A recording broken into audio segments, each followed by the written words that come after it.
விழிகளில் ஒரு வானவில் இமைகளை தொட்டு பேசுதே. இது என்ன புது வானிலை, மழை வெயில் தரும்.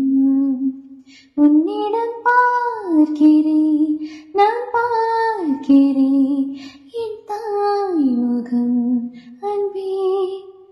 உன்னிடம் தோற்கிறேன், நான் தோற்கிறேன்